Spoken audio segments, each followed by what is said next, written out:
How to over come depression. சோகமான பாட்டு கேட்கணும், முக்கியமா யுவன் சாங்ஸ் கேட்கணும். ஏன் டிப்ரெஷன் அதிகமாக ஒரேடியாக செத்து போறதுக்கா? டிப்ரெஷன் இருக்கும் போது சோகமான சாங்ஸ் கேட்கவே கூடாது. அதுவும் முக்கியமா யுவன் சாங்ஸ் கேட்கவே கூடாது. எனக்கு தண்ணி அடிக்கிற பழக்கமும் கிடையாது, தம் அடிக்கிற பழக்கமும் கிடையாது. அவரோட சாங்ஸை கேட்டு தான் நான் போதை ஏறி ஏறி டிப்ரெஷனை போக்கிட்டு இருக்கேன். அவரோட சாங்ஸ் கேட்காம அப்ப வேற எந்த சாங்ஸ் கேட்க சொல்றேன்? இதை கேளு.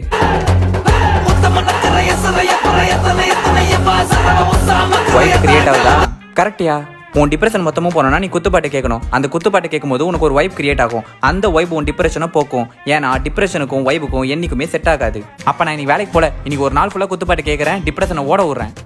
நோ டிப்ரெஷன் இருக்கும்போது வேலைக்கு போகாம இருக்கவே கூடாது. ஆனா அப்பப்ப நடந்ததெல்லாம் நினைச்சு கண்ணு கலங்குமே. இந்த பசங்கள்லாம் அழக்கூடாதுன்ற ரூல்ல எந்த புறம்போக்கு போட்டு தச்சான்னு தெரியல.